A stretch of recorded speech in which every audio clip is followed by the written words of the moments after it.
vamos a continuar entonces. Incluso se quiere reeditar también el de, bueno, ya habíamos comentado que la segunda pregunta que se planteó para este conversatorio era ¿cómo fue el contacto de estos señoríos de los que ya nos hablaron los profesores, los purépechas, los nahuas, los otomís, los mazahuas y otros tantos pueblos que habitaban en aquel momento aquí en el estado de Michoacán? Para continuar, entonces, vamos a ahora empezar con el doctor Carlos Paredes para que nos aborde esta segunda pregunta sobre cómo fue el contacto de estos señoríos purépechas, bueno, señoríos diferentes con los conquistadores españoles. Sí, muchas gracias, Amaruk. Bueno, pues sí, efectivamente, la segunda pregunta pues tiene que ver con el contacto con los europeos y con los pueblos y culturas de Michoacán preexistentes. Entonces, bueno, a fin de hablar con mayor precisión, habría que considerar varios tipos de contactos con los europeos, varias circunstancias que determinaron la conquista española y las coyunturas que se presentaron históricamente en el seno de la élite gobernante de Michoacán. Si nos vamos a mirar por las fechas y gracias a las investigaciones del doctor Warren, aquí presente, vemos que justo en el año de 1520, hace 500 años, en la primavera de 1520, nos dice Ben, Pánfilo de Narváez llega a las costas de Veracruz con una arma más mortífera que las armas convencionales de ese entonces, la viruela, portada por un negro que traía con él y que, hay que decirlo, involuntariamente traía este virus, el cual se propagó causando el contagio y la muerte de múltiples indígenas, quienes evidentemente no tenían defensas biológicas ante dicha enfermedad. De esta manera, a finales del verano o el otoño de 1520, un personaje contagiado y muerto es nada menos que Sangua. Antes de cualquier contacto directo con los españoles, sucede esta epidemia y esta muerte del rey Sangua. Probablemente contagiado por las embajadas mexicas enviadas por Moctezuma, quien hacía esfuerzos por convencer a los tarascos de establecer alianzas en contra de los invasores. De esta manera se suceden dos consecuencias determinantes en el devenir de los pueblos indios de Michoacán y de toda América. El asunto de la sucesión en el gobierno del estado Tarasco por la muerte de Sangua,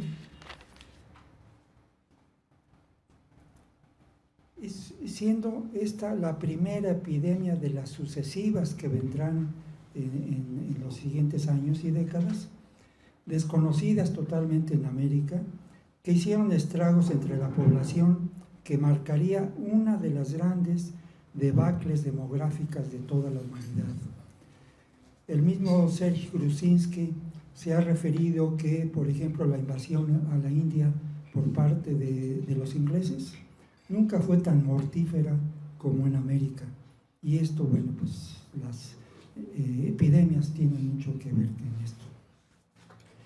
Tan solo en el siglo XVI, los demógrafos han calculado una disminución de la población en un 95%. Cualquier acercamiento al estudio en general y particular de la época colonial no estaría completo si no se tomara en cuenta este factor de la decadencia demográfica autóctona. Ahora bien, en un plano distinto, en el plano político, me limito a destacar el pacto establecido entre el conquistador Hernán Cortés y el Cazonsi Tangaxuan II, probablemente, como lo ha dicho Ben Warren, en el verano de 1524. En este pacto, el Cazonsi aceptaba la sumisión al rey español a través de Cortés, pagaría tributos y se le advertía que se establecerían encomenderos que recibirían estos tributos y que les diera de comer. El Casonzi confiaba que a través de este pacto implícitamente se le permitiría seguir gobernando a sus súbditos, ya que era evidente que los propios españoles no podrían ejercer todos los atributos del vencedor si no tenían la colaboración del grupo gobernante indígena y todo su aparato preexistente, como de hecho así fue. Por otra parte, se había ya consumado el hecho de las grandes matanzas que habían realizado los invasores en Cholula, el Templo Mayor, y el acecho final en contra de la Gran Tenochtitlan el 21 de agosto de 1521, que marcaría el final de una época en la historia mesoamericana. Bajo esta creencia en el pacto con Cortés y ante los hechos consumados de la beligerancia invasora, el Casonzi siguió gobernando su antiguo territorio por cerca de 5 años, 1524-1529, con abusos por parte de los españoles encomenderos. Ya se habían repartido los pueblos en encomienda, abusos de autoridades civiles y particulares, así como también probablemente desobediencia y reticencia de los caciques locales y el grupo gobernante el grupo gobernante. Pues estamos en esta temprana época de los años 20, que de un primer quinquenio en que apenas se está experimentando la forma, la imposición del gobierno colonial, y pues había un total desconcierto. Así, probablemente el Casonzi confió demasiado en el pacto con Cortés e imaginó un poderío español monolítico, indivisible e inquebrantable a largo plazo.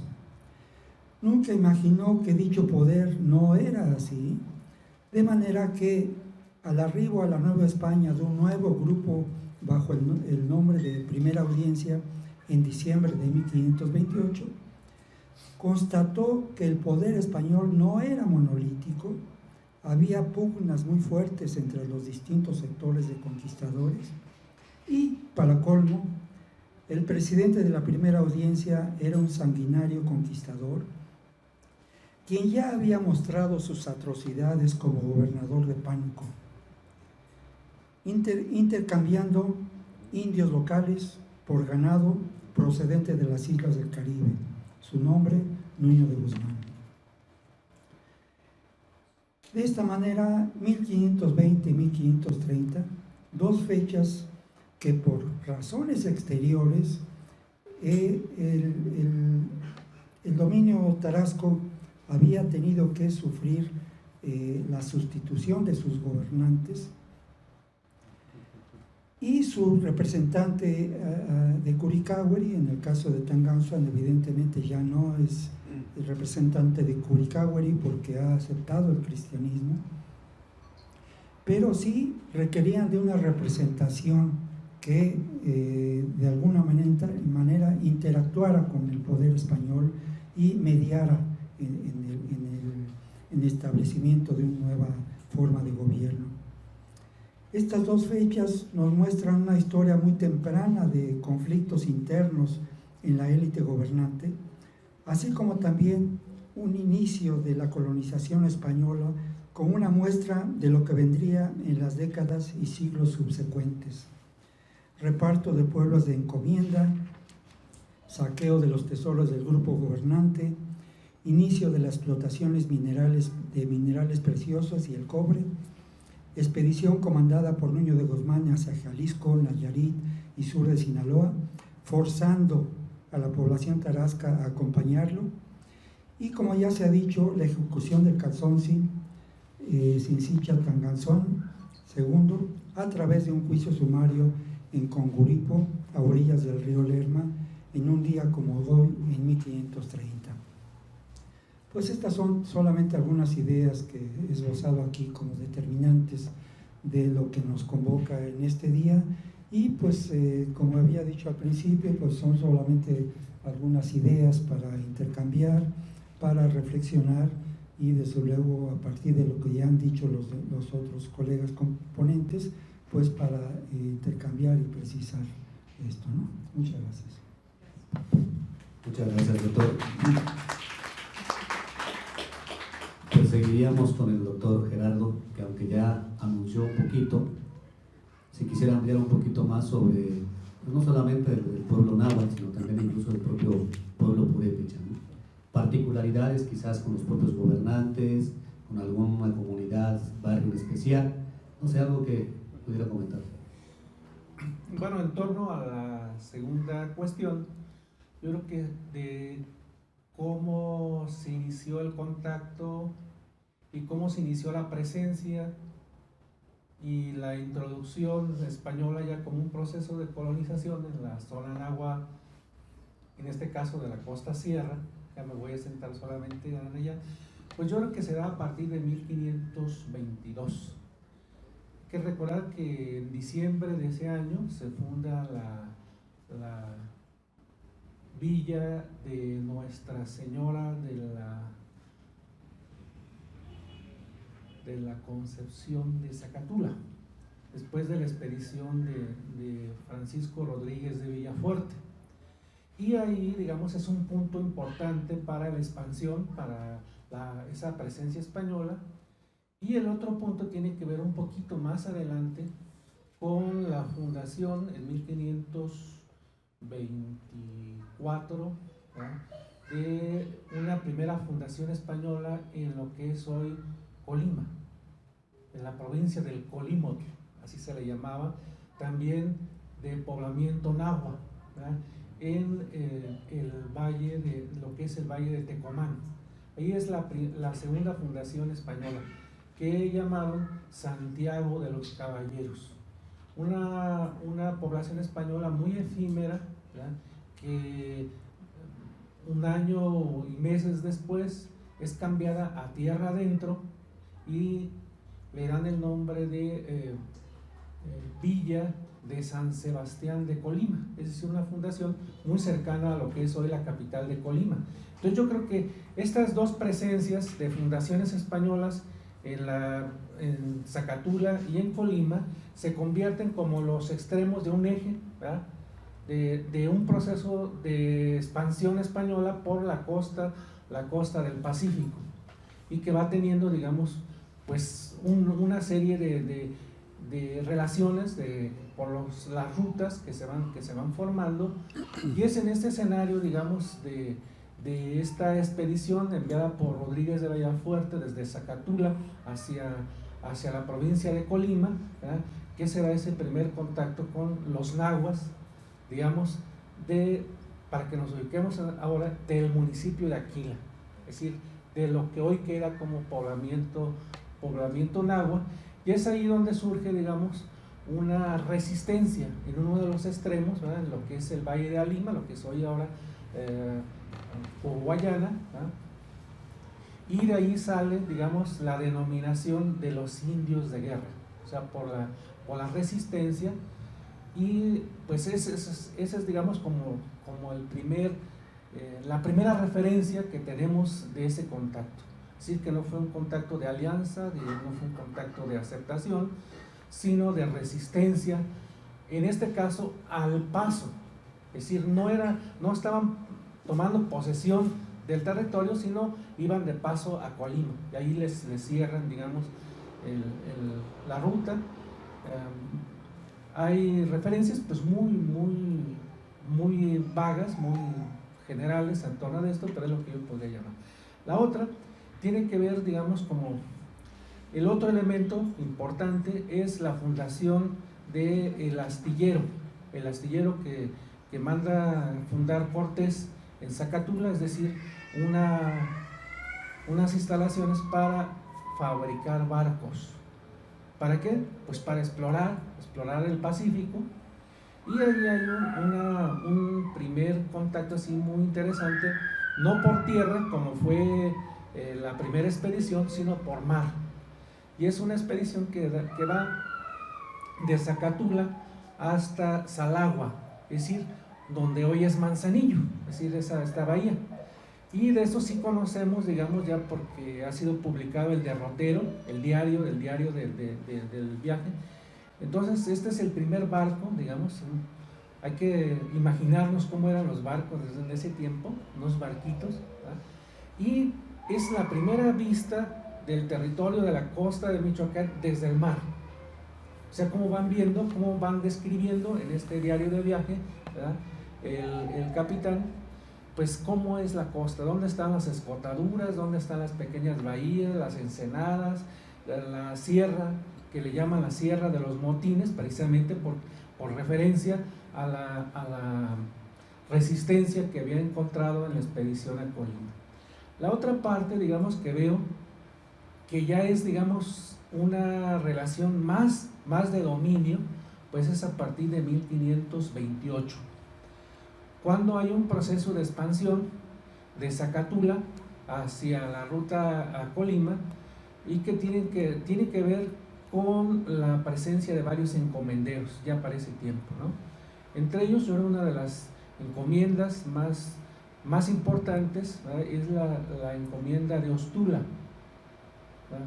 Cuando menos el encomendero de él sí tenemos ya digamos como más información por sus descendientes, y cómo a partir de 1528 se dedican a plantar huertas de cacao, y de cómo entre 1528 y 1543, ¿verdad?, ya se reportan alrededor de 250,000 árboles de cacao. Eso nos da una idea. Y que parte, digamos, de estos pobladores nahuas en encomienda fueron utilizados para el cultivo del cacao.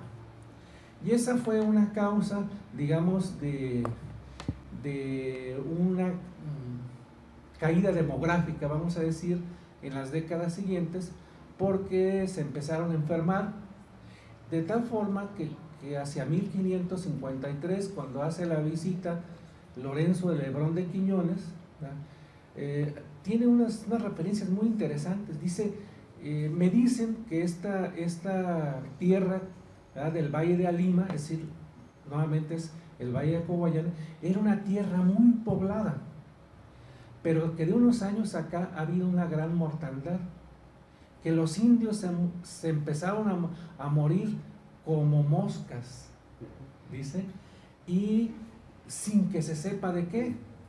Dice, pero yo creo que ha sido por el trabajo a lo que los han sometido los encomenderos en las huertas de cacao.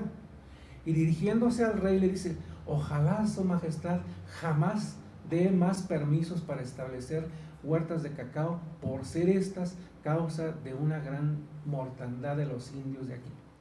Bueno, entonces estas referencias, digamos, que son ya un poquito más adelante, pues nos dan una idea, ¿verdad?, de el impacto que causó un cultivo. Bueno, y aquí cabe preguntarles, bueno, ¿y por qué se morían? ¿De qué se morían? ¿Verdad? Pues yo creo que hay que meternos entonces a cómo era el trabajo en las huertas de cacao. Estaban expuestos a la humedad, es decir, siempre se tenía que estar, las huertas de cacao están sobre las barrancas, ¿verdad? Hay que estar trabajando. Entonces creo que por ahí hay una explicación, o sea, entre el calor, la humedad y todas estas cosas, seguramente que fueron, digamos, como propicios para la aparición de estas enfermedades. No tengo ninguna referencia, como ha planteado el doctor Carlos, de la viruela en forma temprana por esa zona, pero sí digamos, algo que debió afectar en forma muy amplia a la población indígena, algo que yo creo que nos hace falta estudiar. La otra cosa es que, huyendo de estos abusos de los encomenderos, bueno, hubo un desplazamiento de los pobladores de las partes bajas hacia la parte serrana, ¿verdad? Y eso también es descrito por el propio Lebrón de Quiñones. Dice que le dijeron que por allí había una población indígena, se fue por una barranca tuvo que atravesar 10 veces el cauce del río, subiendo hacia el monte, y que después de muchos trabajos para atravesar unos grandes riscos que había, pues llegó a donde tenían el poblamiento los indios. Y dice, ojo, también interesante, y los encontré que estaban celebrando la fiesta del Corpus, 1554, y tenían un jacal por capilla, y tenían unos trapos colgados como imágenes. Fíjese, pero es la primera vez que hace una referencia a algo que va a ser muy importante después, ¿verdad? Una fiesta, digamos, que es también yo creo que algo de articulador muy importante, como la fiesta del Corpus, ¿verdad? Y que estaban en una fiesta. Dice que cuando escucharon que él se acercaba con su gente, entonces los indios huyeron, ¿verdad? Entonces eso nos da una idea también de esa forma de vida, o sea, cómo huían. Termino con una cosa también que me parece muy interesante destacar entre esta forma, digamos, de vida y de la presencia de los españoles. Ojalá un día alguien vaya a hacer un estudio sobre la presencia de las mujeres españolas en la costa. Es algo que nadie se ha ocupado. Hay un caso, una mujer que se llama Mari López, ¿verdad? Es cuando menos la única mujer que conozco, que ella es la esposa del encomendero de Ostula, y cuando muere el encomendero, ella se vuelve a casar, ¿verdad? Pero un tiempo estuvo sola y estuvo defendiendo las huertas que había heredado de su marido, las huertas de cacao. ¿Y por qué sabemos de ella? Por una acusación que le hacen en Colima, de haber apedreado a unos españoles, ¿verdad? Le estoy hablando como de 1540 y tantos más o menos. Y imagínense una mujer cargando las naguas, piedras, apedreando a los españoles, ¿verdad? Logra defendiendo su patrimonio que había heredado de su marido, ¿verdad? Y descalabra uno, y bueno, la van a acusar allá porque ¿de qué la acusarían? Pues seguramente de intento de homicidio, o sea, como sería ahora. Y por eso conocemos de esta presencia.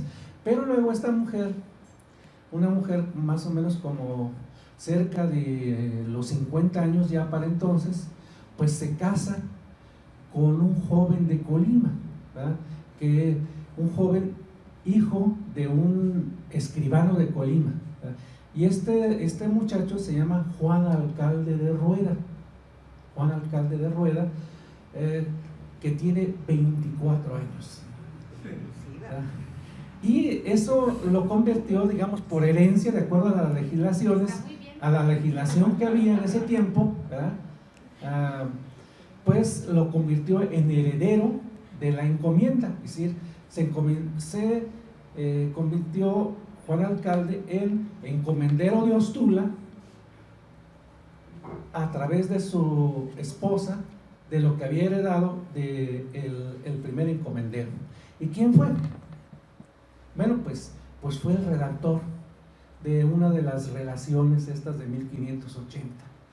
Y gracias a él, bueno, porque recogió esos datos etnográficos, ¿verdad? Que es muy rica, por ejemplo, la llamada relación de motines, que es donde aparece esta información, pues porque este muchacho pues tenía una instrucción, es decir, era una persona que sabía leer, que sabía, bueno, que escribía, ¿verdad? Que tenía, digamos, una formación cultural, y que pudo, digamos, dirigir el cuestionario del informe llamado de relación para recoger la información etnográfica que tenemos a partir de esta. Entonces yo creo que es un caso fascinante Pero a mí lo que siempre he repetido mucho, ojalá encontremos algún tesista o alguna tesista que empiece a estudiar la presencia de las mujeres españolas también como parte del proceso de colonización. No solamente son los hombres, sino aquí es una mujer que es protagonista de defender el patrimonio,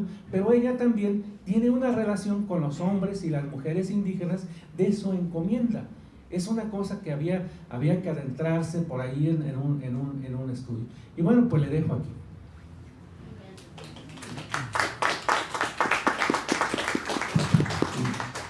Qué historias tan interesantes. Ya me estoy imaginando en Santa Fe también cómo va a estar. Vamos a hacer una fogata y en la fogata vamos a estar alrededor todos, ahí conversando. Muy bien. Bueno, pues cada investigador tiene pues obviamente un enfoque muy distinto y muy particular de acuerdo a su formación. En ese sentido, yo veo la formación también del doctor Ben, que es, además de ser historiador, bueno, fue franciscano, parte de la orden franciscana, antes de convertirse en historiador. Entonces, yo le decía, bueno, esta segunda pregunta pues puede ser motivo de reflexión de una infinidad de temáticas. Entre ellas, por ejemplo, pues la nueva tradición religiosa que van a traer los españoles y que vamos a adquirir nosotros, de manera quizás, no sé si decir el 100%, en algunos otros momentos quizás una tradición pues nativa y una tradición que venía de ahí, una fusión de estas dos tradiciones, en la cual resulta la que vivimos en este momento, ¿no? Pero dentro de esta orden que llega primero aquí a Michoacán, son los franciscanos, pues ha habido digamos personajes de suma importancia, ¿no? Por solo traer a la mesa pues el autor de la Revolución de Michoacán, que el propio doctor Ben pues, le atribuye a Fray Jerónimo de Alcalá, ¿no? Pero otro también que ha sido muy importante y que tuvo un impacto en su momento y que sigue teniendo, digamos, impacto en la actualidad, pues fue Matteone Giliberti. De modo pues que lo que aquí le hago es una serie de preguntas más para que él, desde su visión, pueda desarrollar alguna temática más, pues es el tema de la conquista espiritual. Y entonces, en ese sentido, quizás el doctor Ben tenga algo que comentarnos. Bueno, gracias por invitarme.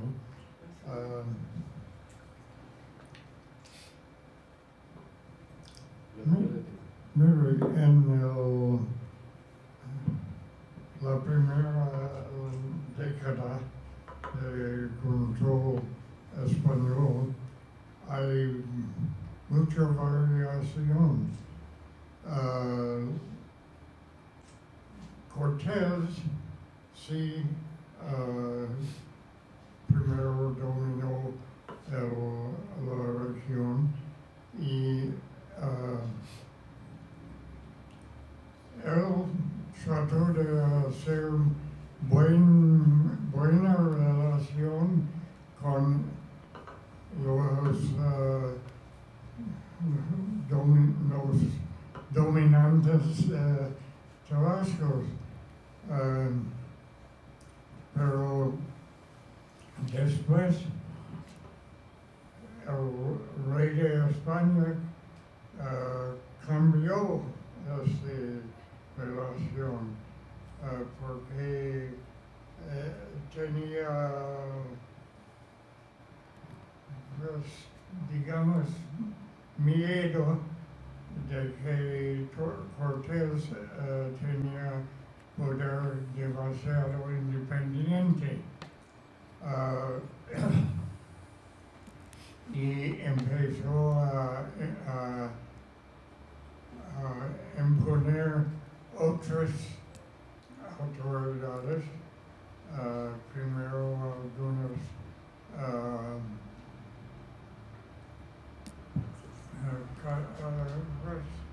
simplemente dominantes españoles, pero después una formación formal de la audiencia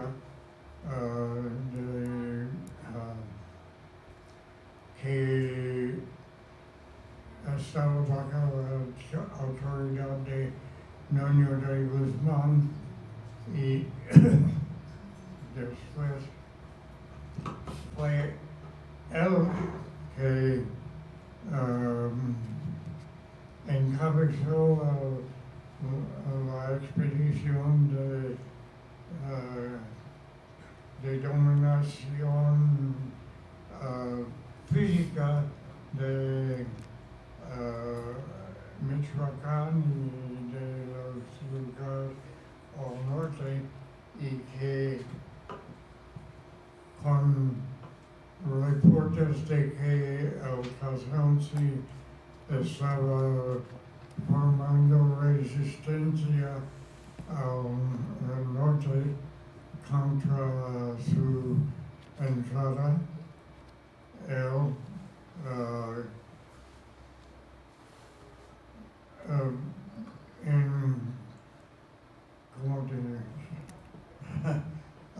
formó,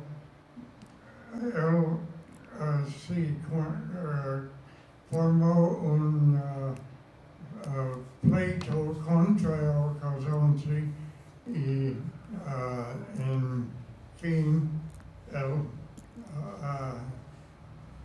ejecutó el Calzonsi en ese día de febrero de 1530. Sí. Y bueno, esto es. Muchas gracias, doctor Ben. Bueno, pues entonces con esta segunda ronda de participaciones vamos a abrir pues más la mesa para un diálogo con el público, de tal manera que les pediría a los compañeros organizadores si pudieran compartir el micrófono para quienes deseen participar, preguntar algo en particular, algún investigador. Bueno, tenemos a Amalia, después tenemos a Vicky, pero cuando se pueda. Sí. Muy bien, Claudia. Bien. Entonces empezamos con Amalia, por favor. Muy bien. Buenos días. Buenos días. Pues primero, agradecer que hayan tenido esta iniciativa. Realmente siempre es un privilegio escuchar a los profesores, todo su conocimiento. Tengo muchas preguntas, pero creo que voy a hacer unas y tiempo. Luego hay más rondas y veré si puedo hacer alguna más. Es que, bueno, las intervenciones han sido tan ricas que le generan a uno muchas, lo hacen pensar más. Entonces, es su responsabilidad que yo tenga tantas preguntas. Entonces, lo primero es, para el doctor Gerardo, el tema de cualquiera, pero a mí me parece muy interesante el tema de la cultura náhuatl, ¿no?, coexistiendo con otras culturas antes de la llegada antes de la conquista, y cómo efectivamente ese señorío, el señorío, digamos, de los tarascos, a nivel lingüístico no era necesariamente o a lo mejor era el dominante, pero no necesariamente era la única lengua de Michoacán. Mi pregunta es, si sabemos efectivamente que hay tantos nombres, desde locativos, cosas que describen, digamos, cultura material, ríos, etcétera, en náhuatl, en Michoacán, ¿qué diferenciaría eso de la política, por ejemplo, que tuvieron los mexicas en otras partes de México, que era renombrar lugares en su propia lengua? No sé si me explico. Es decir, si hay una cultura náhuatl previa, ¿no?, con pueblos en náhuatl, o cómo saber o cómo no confundir, digamos, con el hecho de la imposición lingüística de los mexicas en otras regiones de Mesoamérica. Esa es una. Y la otra, bueno, es un comentario y también pregunta para quien quiera, a partir de lo que el doctor Juan Carlos leyó del texto del doctor Escobar. Y a mí me parece que es también uno de los puntos más complejos para mí, comprender, por ejemplo, las relaciones económicas que están descritas de los tarascos en la relación de Michoacán. Hay una cantidad de gremios, efectivamente un listado impresionante de oficios, de trabajos, de actividades económicas en la relación. De hecho hay láminas, ¿no?, donde se ven claramente los gremios porque ponen personas agrupadas, ¿no?, con un oficio, los que ¿cómo se llama?, labraban la pluma, los que labraban cementeras.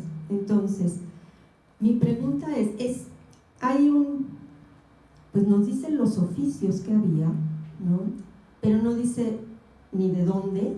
Es decir, no sé si podríamos atribuir a cómo está ocurriendo, digamos, en el presente etnográfico, que las localidades se distinguen por un oficio, ¿sí? En tal lugar se hacen ollas, en tal lugar se hacen textiles, etc. Es decir, no hay necesariamente, o sea, no podemos inferir que haya pueblos con oficios específicos. Lo único que sabemos es que había gremios específicos, por una parte. Y lo otro, tampoco sabemos, a partir de la relación, pero quisiera saber qué más se sabe de ese otro complemento de la actividad económica, que es la circulación. O sea, sabemos cómo estaba la producción, quién producía, pero no cómo circulaban esos bienes, ¿sí? Entonces, ¿qué es esa? Porque todos, bueno, la relación por lo menos dice, había un diputado sobre ellos, es decir, había quien controlaba eso. Pero a nivel mercado, a nivel circulación, ¿qué se puede decir de esas relaciones? Porque no puedo suponer que todo lo haya, digamos, como el Cazón, si fuera quien hiciera esa redistribución, lo hacía solamente para, supongo, un sector, ¿no? Pero ¿cómo sería esa otra parte de la circulación? Perdón por haberme extendido, son dos preguntas, me quedo. Vicky, por favor. Yo tengo una, pues, para ¿por qué fueron los franciscanos los primeros en llegar, de las órdenes, las primeras en llegar aquí a lo que es México?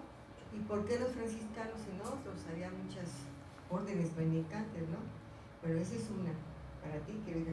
Y para Carlos Paredes, por favor, o sea, el altiplanicie es donde es náhuatl, y aquí son nahuas en Tierra Caliente, porque yo viví en Tehuacán, Puebla, y allá que se hablaba el mixteco, el zapoteco, el popoloca, todo eso, pero también hablan del idioma mexicano, que es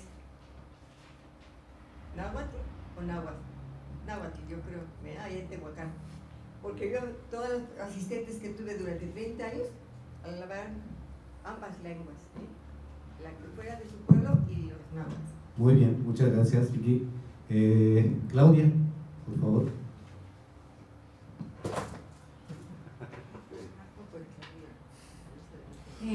Hola. Bueno, muy interesante. Yo me quedo con dos temas de la mesa. Uno es el tema del seguimiento por un lado, la multiculturalidad de Michoacán, que me parece interesante. Antes, en la época prehispánica, ¿no? Estamos hablando de todos estos pueblos que confluyen, y también de cómo el doctor Carlos habla del continuum de la cultura. Entonces tengo dos preguntas. ¿Hubo diferencias para la conquista espiritual hablando de la multiculturalidad? Es decir, ¿se respetó esta multiculturalidad o no fue respetada, ¿no? Por el otro lado, el papel que jugaron, ¿qué papel jugaron los linajes en este proceso de conquista, ¿no? Hemos escuchado las familias, todos convergieron en que había linajes, ¿no? Igual los especialistas en el arte pueden ser linajes. En el caso de Santa Clara, por ejemplo, pues había un linaje o familias que se dedicaban especialmente a la fundición de metales. Hay todo un trabajo del arqueólogo Punzo, que habla de cómo estas familias iban hasta las minas de Inguarán, fundían allá el metal, porque bueno, no se lo podían traer en tejo, y lo fundían ahí y lo traían en pequeños, pues sí, el cobre ya purificado, y acá en las casas, entre las familias, pues se hacían ya las piezas. Entonces, igual, ¿qué pasa con estas familias, ¿no? Estos linajes en la conquista? Porque en la conquista vienen las congregaciones, ¿no? Donde todos los linajes empiezan a confluir, especialmente en Santa Clara. Se genera un linaje y una confluencia de familias especialistas en la metalurgia, ¿no? No solamente en Santa Clara, se traen indios de otras zonas, e incluso de Guanajuato, ¿no? Para que Guanajuato, que trabajen acá en la fundición. Y incluso tengo referencias de gente de San Felipe de los Herreros, expertos en fundición, que los traen a Santa Clara para la mano de obra. Entonces, es decir, este tema de los linajes a mí me parece interesante, y habría que rastrearle más todavía, ¿no? Hasta la actualidad, ¿no? ¿Dónde están los linajes especializados? Muy bien, pues con estas 3 primeras preguntas podemos empezar el diálogo. El doctor Carlos, por favor. Sí, gracias. Bueno, siguiendo con la dinámica de la conversación, antes de responder puntualmente a algunas de las preguntas que han planteado, yo también tenía algunas observaciones, comentarios a 2 de las ponencias. Entonces, si me permiten hacer estos comentarios, y si hay tiempo, abundar un poco más en los pueblos indígenas del oriente de Michoacán, si hay tiempo. Un comentario acerca del fascinante tema de la toponimia, al que se refirió ampliamente Gerardo, y pues también está implícito en la pregunta de Amalia.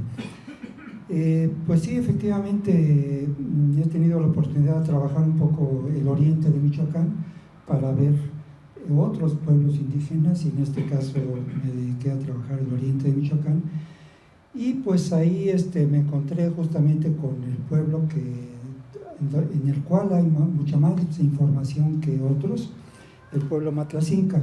Sabemos que hay Mazahuas y otomíes, pero la información más abundante es de los Matlacincas.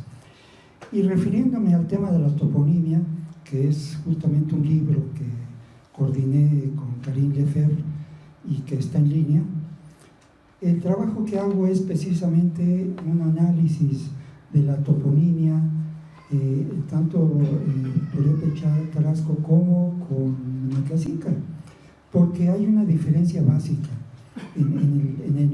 para el análisis de la toponimia en esa región del oriente. En tarasco, el sufijo locativo es sufijo, termina en ro, o, pero hay otros.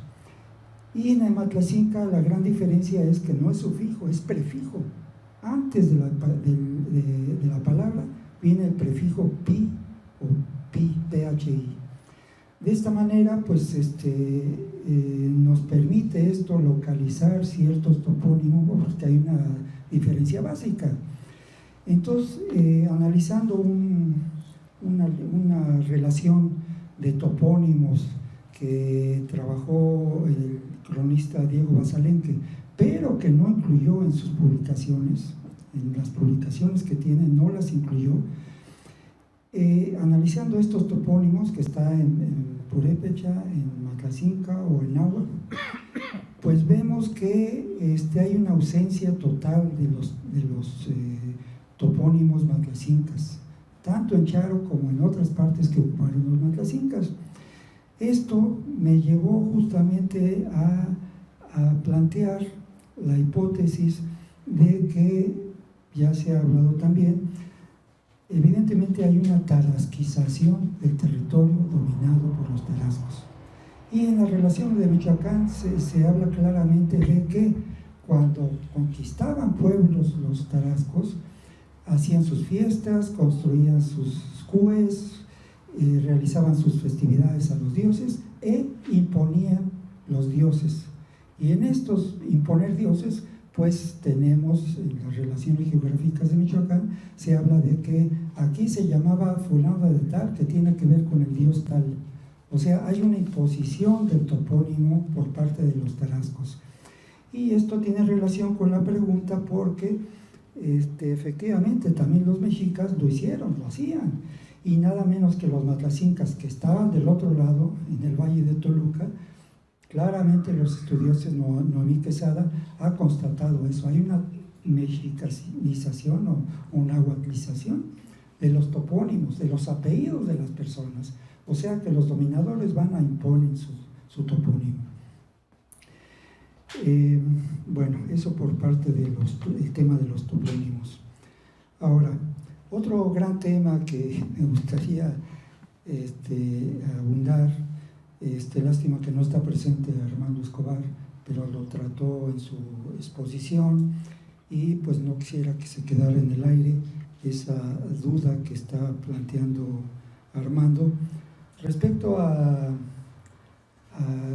la extensión, el ámbito de dominio del Calzoncin, el territorio que llegaba hasta Sinaloa. ¿Recuerdan que dijo Armando? Bueno, hoy día ya podemos estudiar, tener a la mano la publicación de ese documento. Se trata de un testimonio de don Antonio de Huitziméngari, 1553, que ya está publicado. Está aquí abajo, por si quieren comprarlo.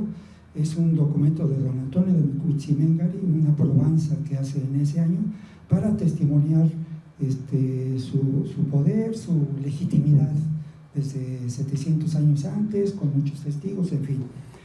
Este documento solamente me aboco al tema central. Yo ya había publicado alguna cosa, hoy día estoy terminando lo que va a ser un libro sobre los tarascos fuera de Michoacán, y este documento pues es una parte de lo que estoy hablando. La duda de Armando dice, bueno, don Antonio era una persona seria, muy reconocida evidentemente, pero en el documento se plantea que su dominio era desde Toluca o Iztahuaca hasta Sinaloa. Bueno, momento, lo que yo estoy planteando es que esa visión del dominio en un gran territorio que abarca Jalisco y Nayarit y hasta el sur de Sinaloa, no es referido al dominio prehispánico, sino es a partir de los acompañamientos con el Nuño de Guzmán, la guerra del Mistón con Mendoza, y a partir de entonces es que la nobleza tarasca, empezando por don Antonio Huitziméngari, va a plantear, bueno, ya les colaboramos a los españoles acompañándolos hasta Sinaloa, ya los llevamos aquí, les guiamos todo este territorio, pues ahora queremos retribución, queremos privilegios, queremos que nos retribuyan. Entonces plantean ese territorio que ocupa de todo Michoacán y hasta el sur de Sinaloa, hasta Culiacán, y ese es el argumento, ¿no? Aunque dice límites del Gran Calzoncin, de estados del Gran Calzoncin, dice en el mapa, ese es otro elemento. Pero no es que se refiera a la época prehispánica, evidentemente que no dominaban hasta allá, ni era continuo, pero sí es un argumento que van a utilizar a partir de 1553 para reclamar derechos. Y esto tiene que ver con la otra parte que también ya he planteado, pero ahora lo estoy abundando más, el análisis de un mapa que incluyó Pablo Beaumont en el siglo XVIII, que justamente se relaciona con esta probanza de 1553. Está dibujado ese territorio continuo, desde el Estado de México, Guerrero, hasta la costa, hasta el sur de Sinaloa, cerca de Mazatlán, diciendo estos son los límites del Gran Calzoncin. Pues evidentemente que no. pero si lo vemos a la luz de este documento y del argumento que van a utilizar la nobleza tarasco, pues se entiende que son los reclamos que van a hacer ante las autoridades españolas, ante el rey español, ¿no? Esas son las dos observaciones que quería hacer. No sé si Amaro puede abundar un poco. Sí, adelante, sí, sin problema. En relación a los matlacincas, efectivamente tuve la oportunidad de coordinar un libro colectivo sobre el oriente de Michoacán. Hay unas 17 colaboraciones sobre los pueblos indígenas del oriente de Michoacán. A mí me tocó trabajar sobre los matlacincas de Charo. Afortunadamente hay mucha información con fuentes históricas muy tempranas del mismo Basalenque, que vivió en Charo sus últimos años de vida, escribiendo su crónica, y bueno, pues ahí podemos constatar esta presencia matlacinca en esta región. Pues no abundo más sobre la época prehispánica, pero sí la presencia de los matlacincas fue importante como colaboradores de los tarascos en ámbitos guerreros, porque tenían fama de ser buenos guerreros. Y pues para la época colonial sucede algo muy curioso. Resulta que los matlacincas vienen del Estado de México, del Valle de Toluca. Como había dicho, pues hay mucha relación entre el Estado de México, Querétaro y toda esta región. Pero resulta que cuando Hernán Cortés, pues como conquistador de México, se le va a otorgar grandes posesiones, como ni más ni menos Oaxaca, Cuernavaca, Coyoacán, Tehuantepec, el puerto de Tehuantepec en un principio, aunque después se lo retiran, pero siendo beneficiario del Valle de Toluca, en donde hay matlacincas, pues el argumento de Cortés es muy sencillo. Pues en Charo hay matlacincas, entonces véngase para acá. Charo, un pueblito en la sierra de Michoacán, pues es matlacinca, pues entonces pertenece a Toluca. Pues desde entonces Charo se va a convertir en villa, porque Cortés no podía llamar a un pueblo, lo va a llamar villa, y desde entonces va a permanecer como villa dentro de las posesiones del Marquesado del Valle, ¿no? Y pues toda la documentación que haya sobre Charo está en la documentación de los bienes de la Compañía de Jesús, donde están todas las posesiones de Cortés. Esto le va a dar una particularidad a Charo desde entonces. La población matlacinca permanece hasta 1933, donde Jacques Sustels, un investigador que llega a investigar la lengua otomí en esa región, encuentra que el último hablante de matlacinca había fallecido cuando él llegó. Yo lo pongo ahí como el acta de defunción de la lengua matlacinca en Charo. Hoy en día solamente el último pueblo donde se habla esta lengua es San Francisco Oxtotilpan, en el municipio de Temascaltepec, Estado de México. Bueno, esas son solamente algunas ideas de lo que he trabajado sobre los matlacincas. Y ya nada más para terminar, dos observaciones que surgieron en este momento con las intervenciones de Gerardo. Una es la conquista de Colima, efectivamente, la expansión de la conquista española hacia el sur de Jalisco. Pues ahí tenemos ni más ni menos que otra continuidad, una continuidad que viene en la época prehispánica, que toda esta región del sur de Jalisco, lo que va a ser la provincia de Ábalos, de Chapala hacia Colima, era una frontera abierta, en el sentido de que los tarascos intentaban conquistaban temporalmente, los replegaban, se volvían y volvían. Era una frontera que no dominaban completamente. De manera que cuando vienen los españoles y vienen con todo el impulso de llegar a conquistar territorios nuevos para ellos, pues los tarascos se van a subir a ese carro, van a acompañar a los españoles. La misma relación de Michoacán nos habla de cómo van a Colima y guerreaban en la forma En la época prehispánica sacrificaban a los hombres, los españoles se quedan espantados de cómo era la guerra en la época prehispánica. Entonces hay una continuidad en el sentido de que ahora sí, estos territorios, pues vamos a conquistarlos y vamos a buscar su posesión. El caso de los pueblos de Ábalos es todo un capítulo del que estoy documentando justamente, pero no me extiendo.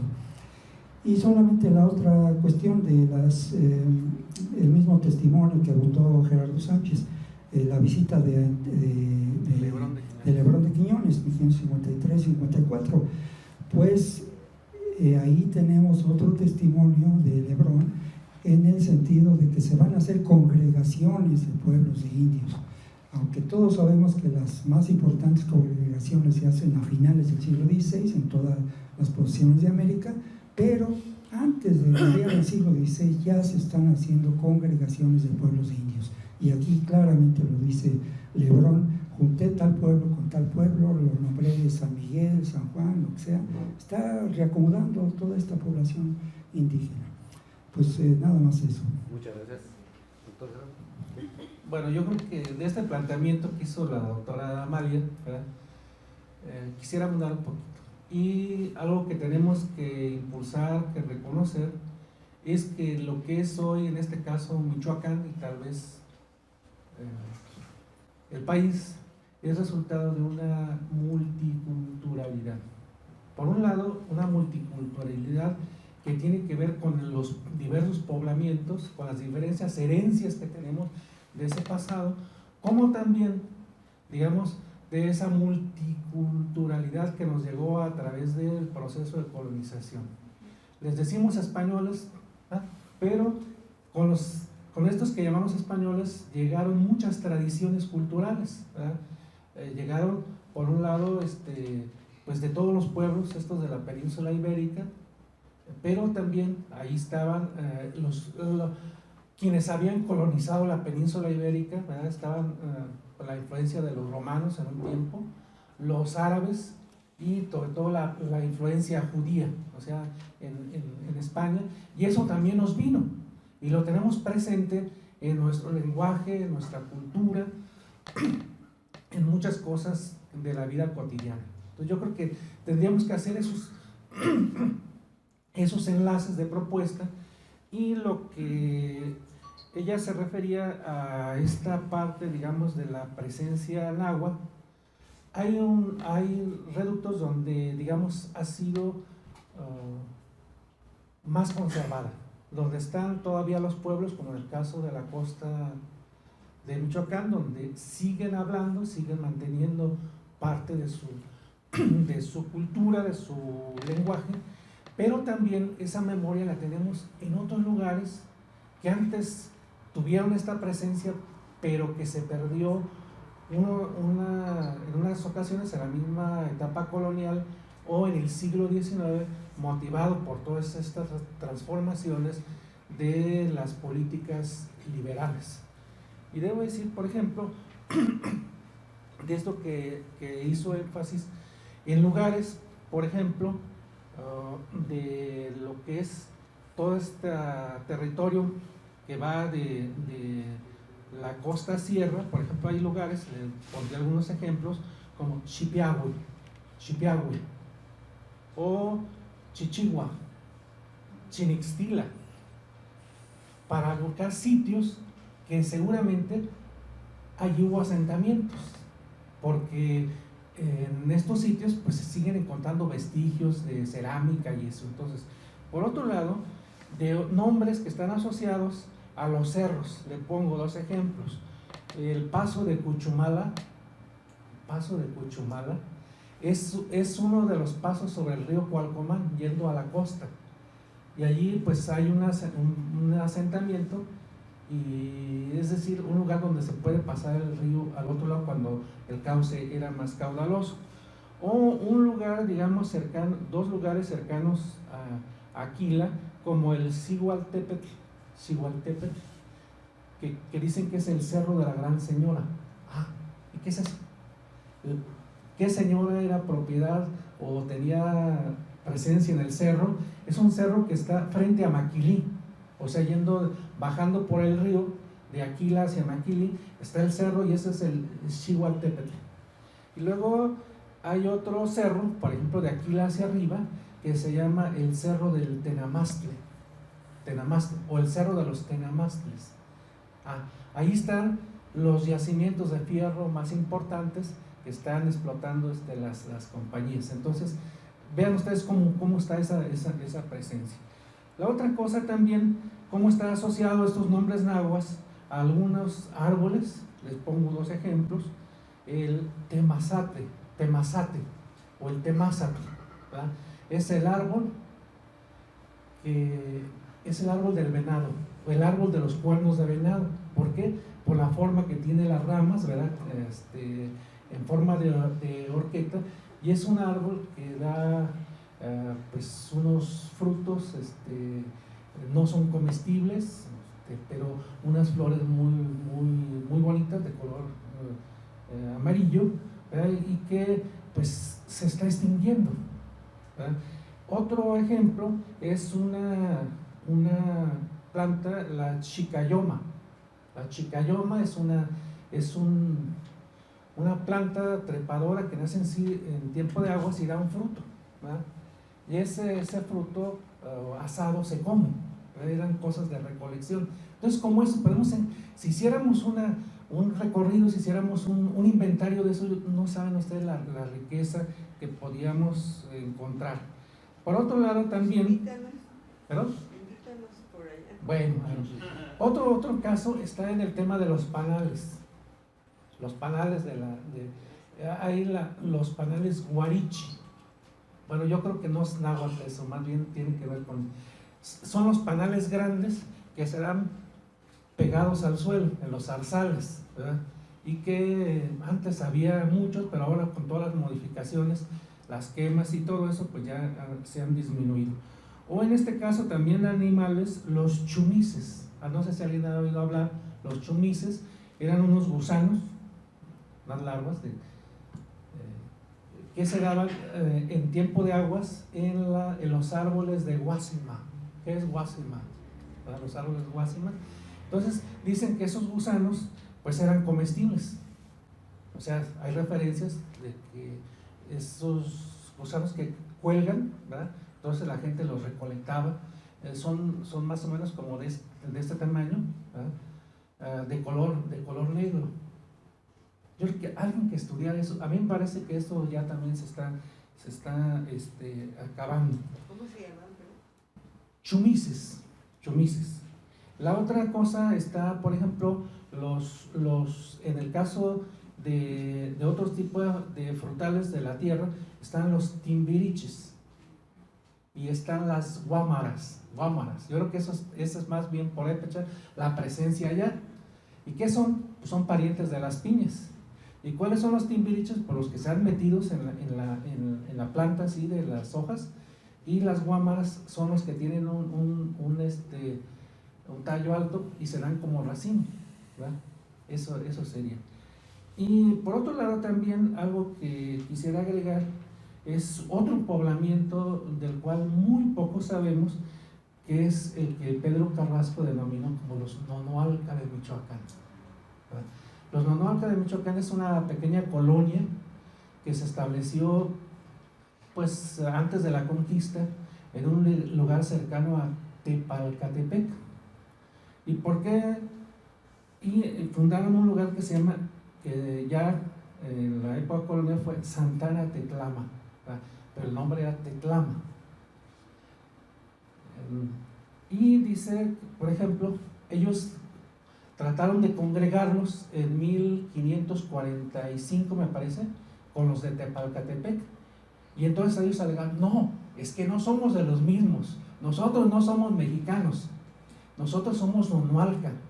Llegamos a esta tierra cuando gobernaba el Cazonce, señor de los de Michoacán, y él nos mandó para esta tierra, ¿verdad? Para que pobláramos aquí y no dejáramos meter a los jaliscas a su territorio. Entonces yo creo que esas cosas, yo creo que es una cosa fascinante, ¿verdad?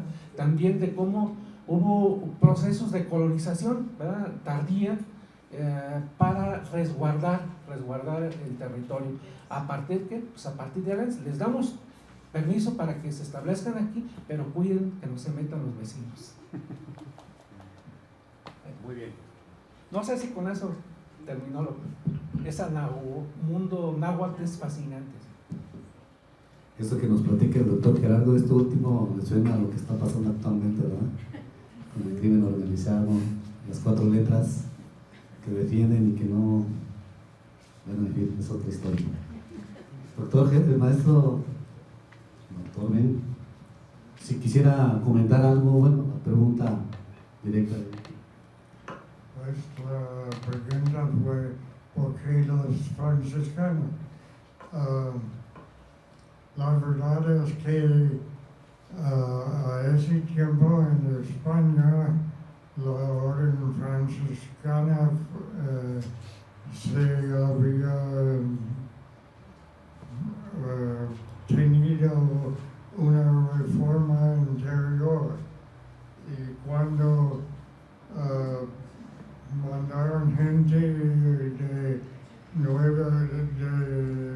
México para ayudar en la reforma, en la conversión, digamos, religiosa, mandaron un grupo de 12 franciscanos a México. Y de esos, cuando mandaron buscando gente para trabajar en Michoacán, varios se fueron, seleccionaron para ir a Michoacán. Y la verdad es que ellos defendieron al Calzonzi en frente de Núñez de Guzmán cuando él vine por ese último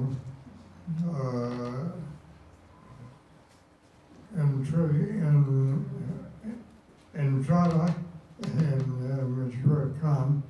Los franciscanos defendieron al Calzonzi.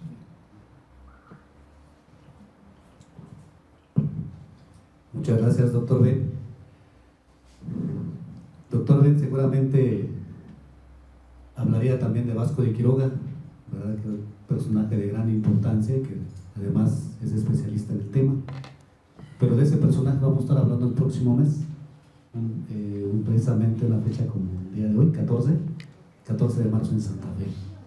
Bien, para continuar, vamos a abrir una segunda ronda de preguntas, 3 quizás, a lo mucho, y ya con esto estaríamos cerrando la actividad del día de hoy. Entonces, ¿quién quiere preguntar?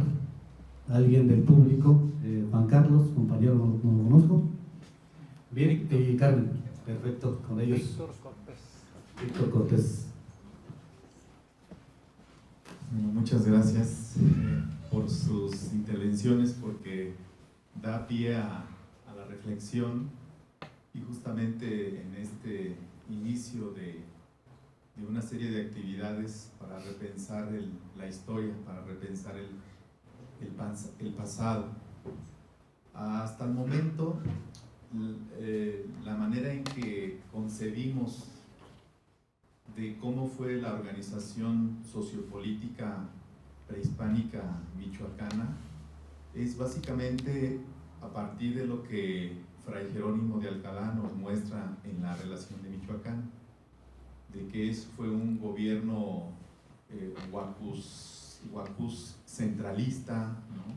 Dominador, controlador,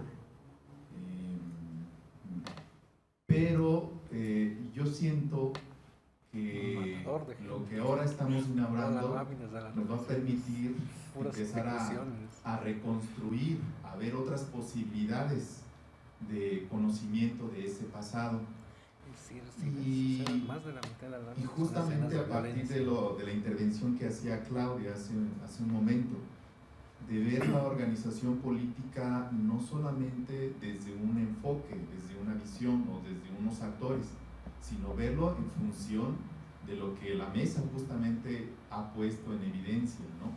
La multiculturalidad, la diversidad, las múltiples formas de organización sociopolítica basadas en principios culturales de acuerdo a sus orígenes originarias, y también en función de esos vínculos que esos originarios tuvieron con el grupo gobernante a la llegada de los españoles.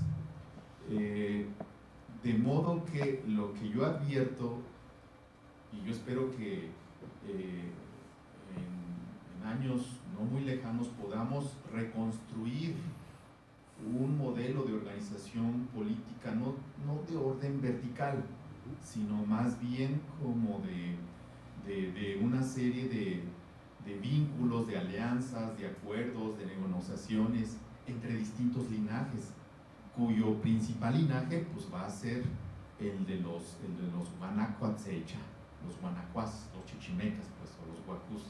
Pero frente a eso están otros linajes, y esos otros linajes son los isleños, ¿no? Los isleños, los de Coyoacán, o los de Iguazio, los coyotes y otros diversos linajes. Pero no hemos estudiado eso, y entonces tenemos una visión, digamos, centralista, dominante, que nos transmite la relación de Michoacán. Y a su vez esa visión pues está un poco influenciado por el colonizador, por el evangelizador Fray Jerónimo de Alcalá.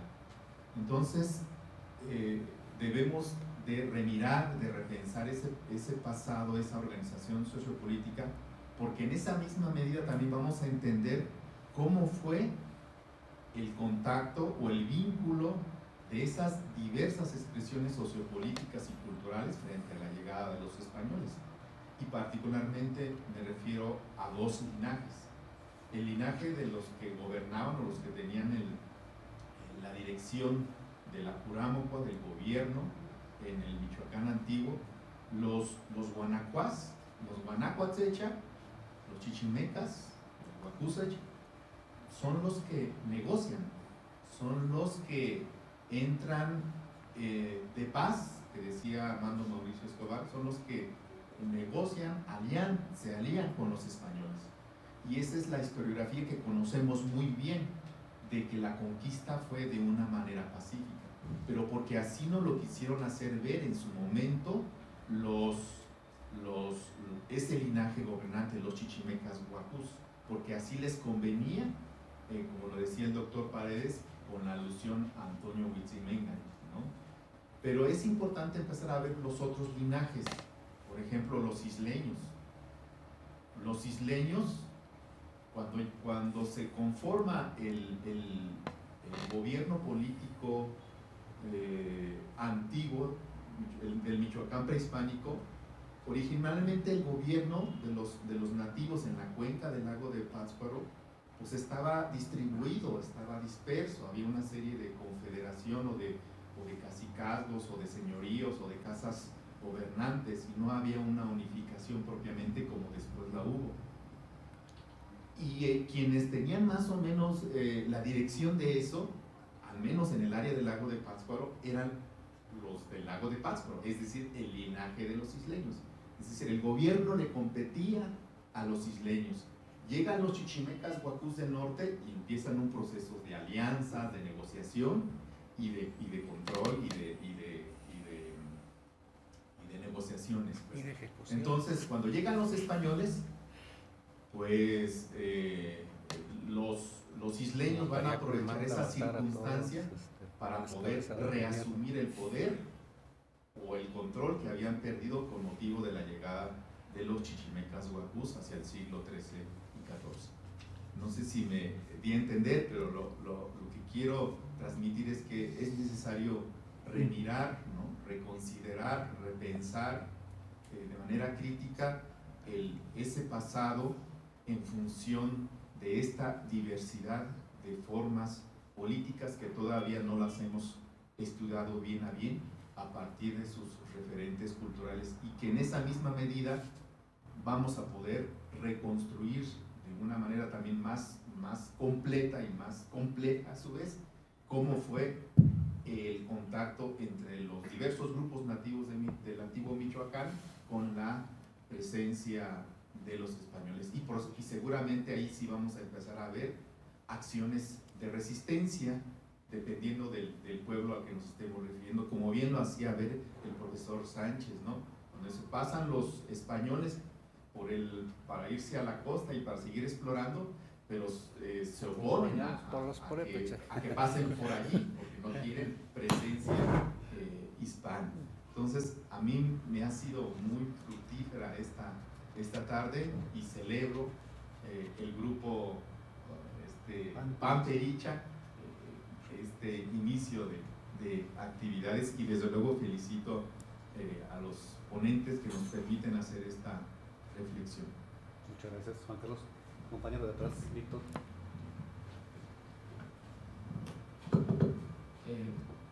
Bueno, pues yo soy Víctor Cortés, estudiante de licenciatura de la Universidad Michoacana, de cuarto semestre. Yo voy a pues comentar dos cosas, una como aporte. En el semestre pasado yo estuve leyendo una lectura de Antonio Rubial García. El escrito es La evangelización de Mesoamérica. Hay una parte del capítulo en el que menciona o da a conocer el por qué los franciscanos, se pudiera decir, fueron como los primeros en llegar a México, y esto lo menciona que es por su cercanía que esta orden mendicante tenía con la corte de Castilla y Cisneros. Ellos fueron los primeros en llegar a las Antillas, llegan en 1493. Posteriormente en 1523 llegan a Nueva España, que son 3 religiosos, 3 franciscanos, y al año siguiente es cuando llegan los siguientes 12 franciscanos en 1524. Eso pues sería el primero. Lo segundo, en otra lectura, precisamente en el semestre pasado, de Jean-Marie de Clesio, que es ganador del Premio Nobel de Literatura en el 2008. Su texto es La conquista divina de Michoacán. Ahí pues básicamente nos narra que el estado Tarasco fue uno de los más organizados de Mesoamérica. Incluso se pudiera decir que tal vez más organizado que el propio Mexica, y lo estuvimos analizando en la clase. Pero decía también que pues todas las conquistas se propiciaban o eran de manera religiosa. ¿Qué quiere decir? Que las conquistas que ellos hacían eran para obtener la leña que esta iba a ser ofrecida pues a su dios principal, que es Curicahuari.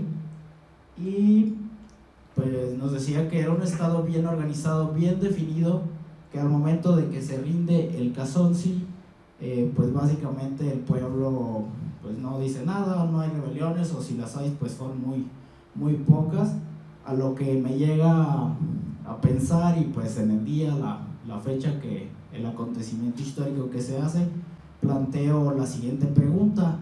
No sé si se ha estudiado, si se ha abordado el tema, pero ¿cuál fue la reacción del pueblo luego del asesinato de Tangatzón II?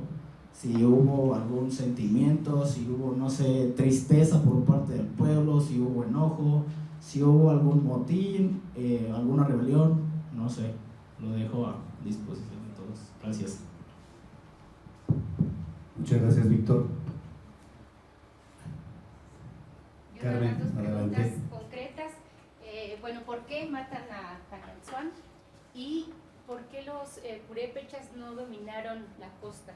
Es decir, entiendo que hubo comunidades políticas más o menos como independientes entre sí en la costa, que es como una forma, me la imagino una región no solamente multicultural, sino una región, digamos, con cierto grado de autonomía entre sí, entre estas pequeñas unidades.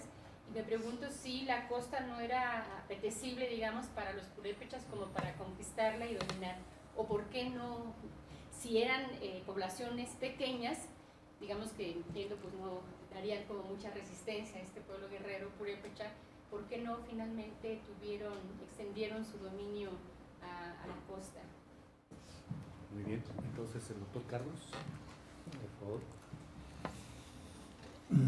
Bueno, muy brevemente me quedé desde luego con unas respuestas que ya se habían planteado en la primera pregunta.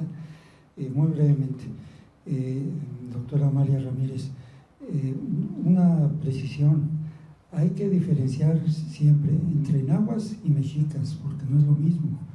Nahuas hay desde Sinaloa hasta El Salvador, y como decía al principio, es una familia que están emparentadas.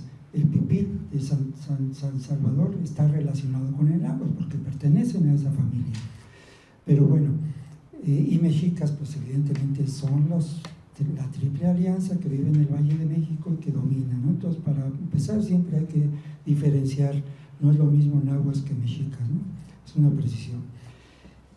Respecto a, sí, la eterna pregunta de la especialización artesanal de los pueblos indígenas en Michoacán, ¿es posible? ¿No es posible? ¿Existió en la época prehispánica?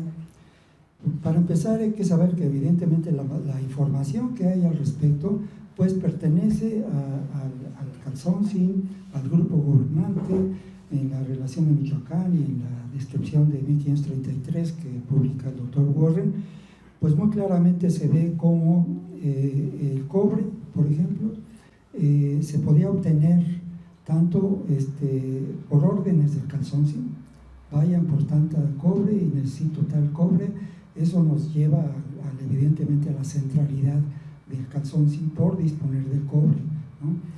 Pero eso no quiere decir que no fuera un bien utilizado en forma más familiar, personal. Las hachas de cobre que sabemos existían en Michoacán prehispánico, pues pudieron haber sido utilizadas por los agricultores tarascos, o las puntas de flecha igualmente pudieron haber sido utilizadas por ellos. O bien el otro bien también importante, la obsidiana. Sabemos que la obsidiana pues, era una arma de guerra muy importante, y que había bancos donde se proveían y digamos fábricas artesanales para producir puntas de flecha. Pero esas también se iban a distintos lugares. Decía, fuera de Michoacán inclusive se ha encontrado obsidiana de la zona de Sinapecuaro, del norte de Michoacán. Ahora, ¿había o no esta especialidad? Pues posiblemente sí. En el caso de los plumajeros, de lo cual vamos a hablar en otro momento, sabemos que sí, efectivamente había un gremio de plumajeros, concretamente en Pátzcuaro. Y bueno, pues eso tiene que ver con el poder, que había la centralidad del poder, y que en esta región del lago de Pátzcuaro pues había los artesanos que el Calzoncin quisiera, desde cobreros, no fundidores, pero sí cobreros, y trabajadores de la obsidiana, plumajeros, en fin. Pero ya eso llevarlo a otras regiones de Michoacán, pues es el problema, que no hay esas fuentes, ¿no? Es muy difícil determinar esa cuestión. Eso pues hay que también tener reservas, porque lo que está conectado con eso es que la especialidad de los pueblos artesanales está relacionada con Vasco de Quiroga, con la introducción que supuestamente él hace de las artesanías, cosa que pues tampoco tenemos las fuentes para aseverar completamente eso, ¿no?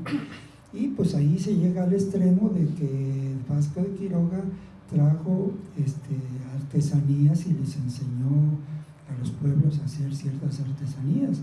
Pero yo pregunto, ¿qué no fue al revés? ¿Qué no fue al revés? El arte plumario es autóctono. De aquí salieron las piezas que fueron a parar a Europa y que estuvieron pidiendo, porque era un arte desconocido y maravilloso. Entonces la pregunta es, ¿no fue al revés? De aquí para allá, no de allá para acá, en ciertas cosas, ¿no? Otras evidentemente sí fueron introducidas.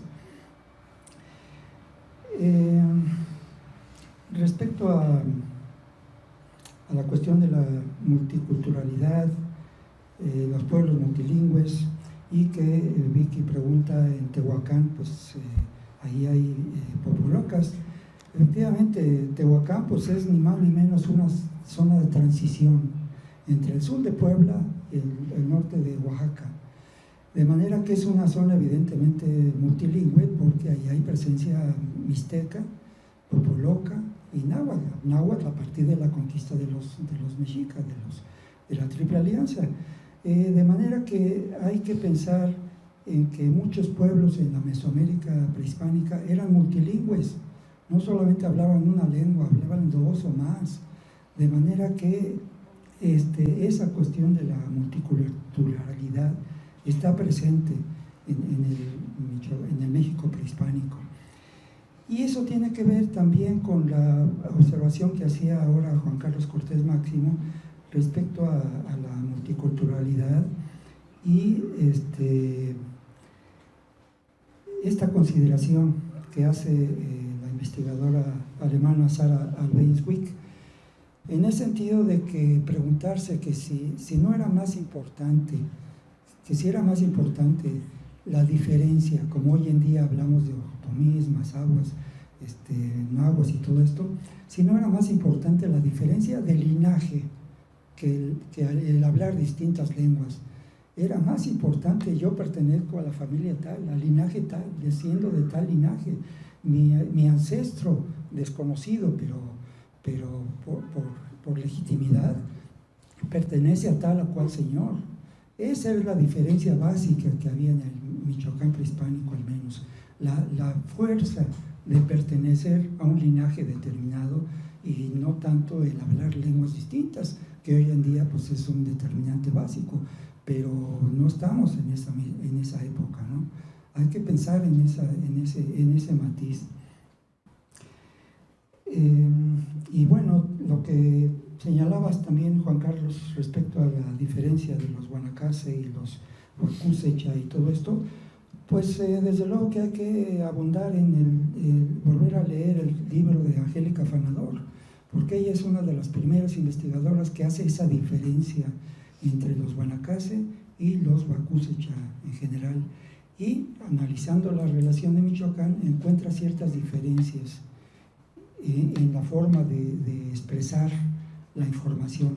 O sea, la redacción de la relación de Michoacán debemos concebirla como en la época medieval en Europa, un taller en el que están los frailes, los escribanos, los dibujantes, los informantes, todos reunidos informando, diciendo esto es así. No, yo digo que esto es así, es un taller. ¿Cómo se redactó la relación de Michoacán? En ese contexto, pues evidentemente, como decía, pues hay grupos de poder. Quien es don Pedro es un importante informante, pero él es isleño. Entonces los Huacusecha, oye, espérate, nuestro legítimo descendiente, y ahí viene lo que señalaba yo del problema de la sucesión del gobernante máximo. En 1520 muere Sangua, en 1530 muere Tanganzuan. ¿Quién va a suceder? Los hijos legítimos pues son menores de edad, no pueden acceder al gobierno. Entonces don Pedro asciende, pero hay un poder que está legitimando esa transición, y es un poder que está no visible, pero sí permanente. La legitimidad que le da a don Pedro es ascender al gobierno, pero detrás de ello hay un poder que lo está legitimando, ¿no? Y ya nada más, la última pregunta de Víctor Cortés. ¿Cuál fue la reacción del pueblo purépecha por la muerte de Calzonsi? Bueno, pues ahí volvemos a la dificultad de las fuentes. Para empezar, la polémica de la ejecución del Calzonsi se dio a nivel de lo más alto del gobierno español, desde los virreyes, los frailes, todo se dio. Fue una polémica muy fuerte por haber ejecutado al Calzonsi. La razón, bueno, fue porque lo acusaron de practicar todavía sacrificios humanos, inclusive de algunos españoles, no pagar tributos, en fin, fue una ejecución sumaria, ¿no? Y la ejecución.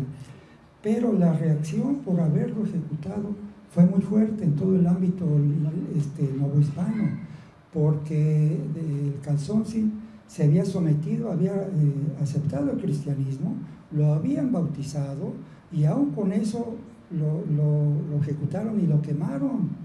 Entonces, dentro de los cánones cristianos, pues no era posible hacer eso porque ya era un cristiano, no era un hereje, ya era cristiano. Toda la polémica fue muy fuerte en toda esa época. Y desde luego se preocuparon las autoridades españolas por haber hecho eso, y fue apresado Nuño de Guzmán y lo llevaron a España por haber hecho todo eso, ¿no? Y justamente ya se refiere el doctor Warren respecto a que los franciscanos ocuparon un papel importante en esa defensa, en ese decirle a Nuño de Guzmán, oye, ya no te pases, porque si sigues, porque ya había torturado a don Pedro y a otros nobles, y si seguía con eso, pues iba a haber una sublevación. De manera que es posible que hubiera mucho descontento, evidentemente, entre la población indígena, cosa que desgraciadamente no tenemos muchas fuentes. Pero, pues sí, los franciscanos jugaron un papel importante en ese detener el actuar de Nuño de Guzmán, y pues un poco se detuvieron las aguas en la población indígena, ¿no? Bueno, pues creo que nada más eso. Sí, muchas gracias. Bueno, pues termino con lo siguiente, es decir, de esto que se planteó acerca de... Bueno, a pesar, digamos, de estas referencias, yo creo que mencioné, tenemos muchos pendientes todavía que estudiar en la parte, digamos, de la zona nueva. Lo primero que debo decir, la idea que yo tengo frente a otros que han escrito, es que cuando hablamos, a veces cuando se habla de nahuas, lo confunden con aztecas o mexicas. Eso no. Los mexicas o aztecas debemos entenderlos como uno de los tantos grupos, ¿verdad?, que pertenecieron a ese poblamiento náhuatl universal de Mesoamérica. O sea, los nahuas es una... Y por eso tenemos variantes, ¿verdad?, en lingüística, yo creo, como por parte de esa amplitud, digamos, de un grupo étnico disperso en varios grupos, vamos a decir. Y lo primero que he rebatido es, por ejemplo, de autores que han manejado incluso una migración que salen huyendo de México, Tenochtitlan, a la costa de Michoacán, y que venían a refugiarse, los aztecas. Pues eso no es cierto, ¿verdad? No. Y la otra es de esto que se planteaba también en la pregunta, que aún así en este mundo de los nahuas que viven todavía en la costa, tenemos una diversidad también de diferencias entre ellos. Y hay una serie de muchos elementos que los unen. Unos que hablan una lengua, o sea, que se conoció en la época colonial como el mexicano o náhuatl, y que a pesar de eso hay un estudio que se desprende de una expedición etnográfica que dirigió Raúl Guerrero e Ignacio del Castillo en los años 40, y que en ese informe tenemos el registro de 800 palabras, 800 vocablos en náhuatl. El estudio se centró en Ostula, en Coire y Pómaro. Y hay una cantidad muy importante, ¿verdad?, de variantes entre esos pueblos. Para decir a una misma cosa, en otro pueblo se dice de otra. Eso nos muestra también, digamos, que tal vez hay una diferencia lingüística que viene de mucho tiempo atrás. ¿Por qué? Porque a pesar, digamos, de reconocer como un poblamiento náhuatl, también hay algo que no se conoce, que no he estudiado, la expansión, en este caso, de los de acá, llamados purépechas o tarascos, así es eso. Ya vimos que en algunos dicen no reconocieron a otro señor, sino al señor de Michoacán cuando venía a recoger los tributos. Es decir, no era permanente la sujeción de autoridad, sino de vez en cuando entraba. En otros fragmentos de estas relaciones, ¿verdad?, de etnográficas que hay para la costa, hablan, en esta parte nunca entraron los tarascos, excepto cuando venían a capturar captivos y se los comían. Eso dice. Y que dice que eran rechazados de una forma que nos explica de una guerra que hacían, ¿verdad?, con flechas y a pedradas.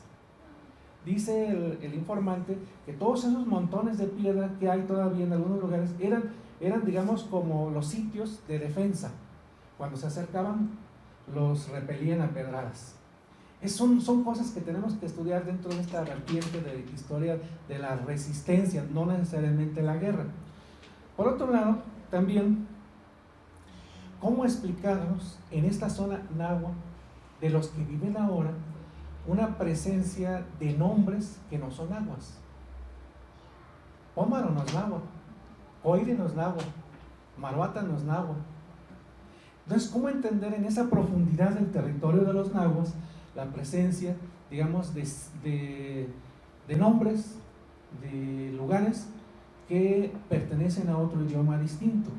Incluso entre ellos, entre los que se reconocen como nahuas ahora, ¿verdad?, hay una diferencia entre los de Coire y los de Pómaro. Se habla que los de Pómaro no sabemos cómo se llamaban a sí mismos, nunca he encontrado una referencia. De los de Coire sí, que eran cuiritecas, los cuiritecas. Pero ahí también hay muy perdido algunas referencias ya para el siglo XVII a los cerames. ¿Quiénes eran los cerames? Pues no sabemos, pero que hablaba la lengua cerame, ¿verdad?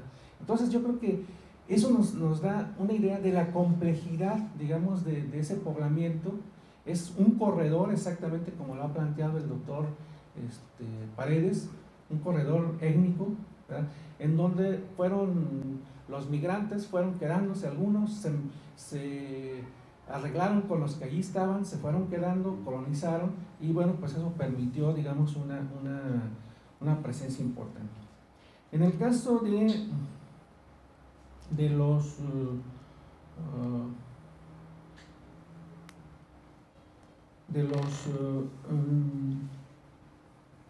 que vivían más hacia Coahuayana, dije los epatlecas, parece que tienen una forma de vida más diferente a ellos. Dicen que tenía su propia lengua, que era el epatleca, pero ¿qué es?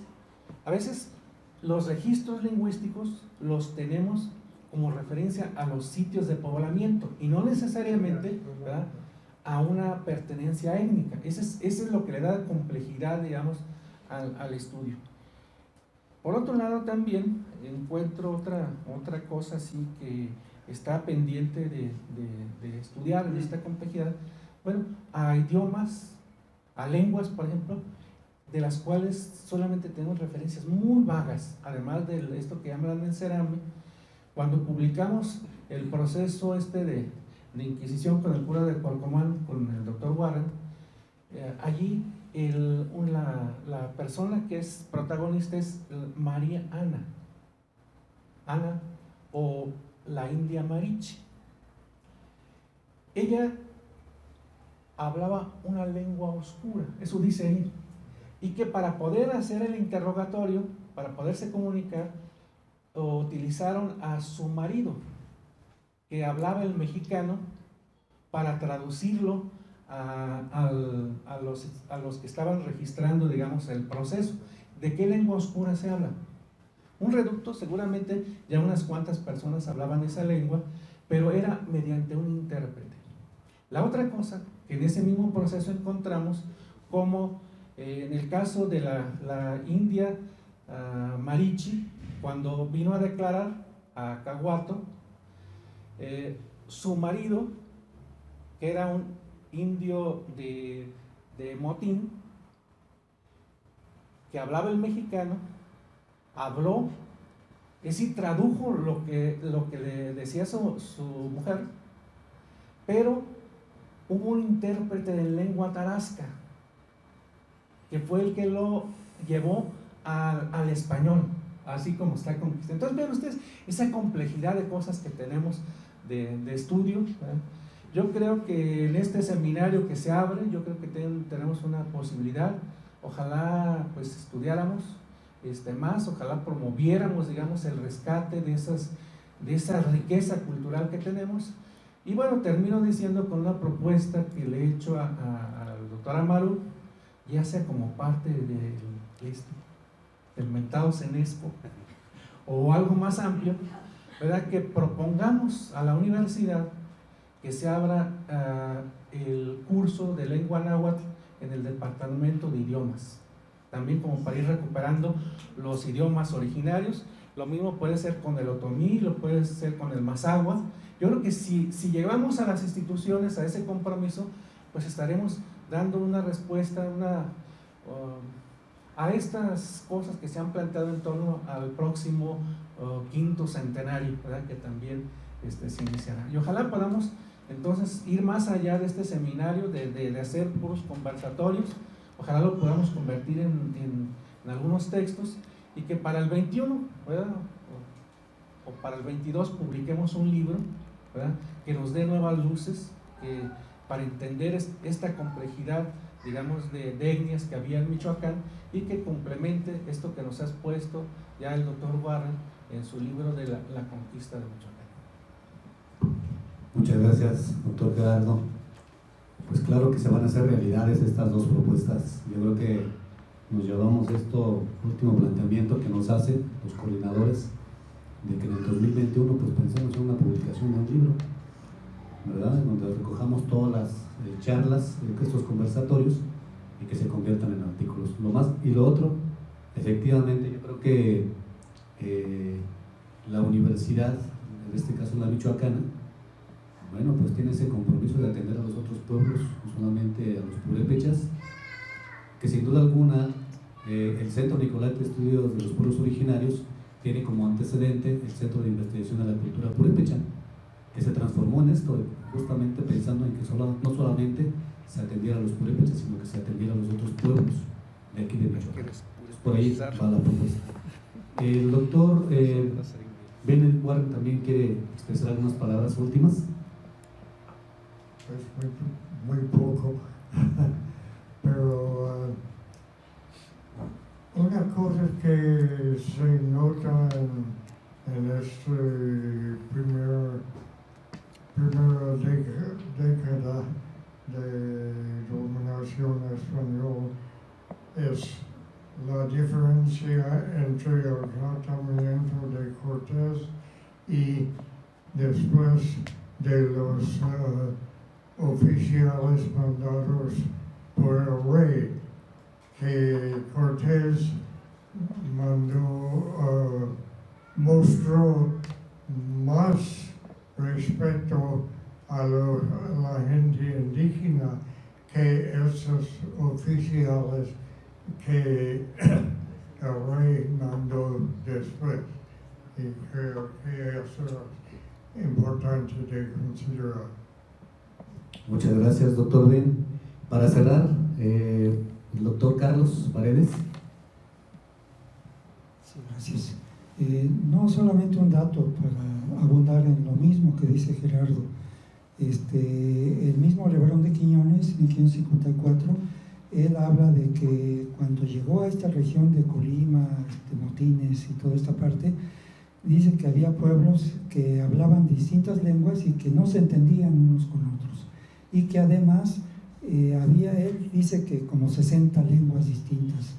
La verdad es que por estudios de lingüistas como Leopoldo Baliñas, no es posible que hubiera tantas variantes de la lengua náhuatl, pero sí es posible que hubiera distintas lenguas como estas que ya se hablaban, variantes de sayuteca o todo esto, pero que desgraciadamente nunca sabremos, ¿sabes?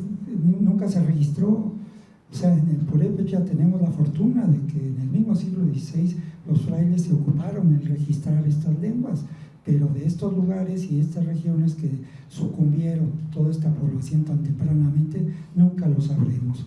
Y ahí también hay que hacer un matiz. Por otro lingüista, Harvey, él precisa que muchas de estas lenguas, como por ejemplo el apanteca, que se utilizaba en la zona de Zacatula, posiblemente no sea una lengua propiamente, sino la lengua que se identifica por el nombre del pueblo.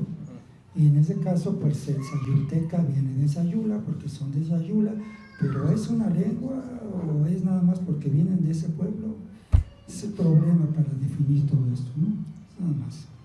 Doctor Gerardo, para terminar. Bueno, con una propuesta también que me parece así, que puede ser muy novedosa, ¿verdad?, para entrar en esa memoria profunda de símbolos y de mensajes que quedan allí.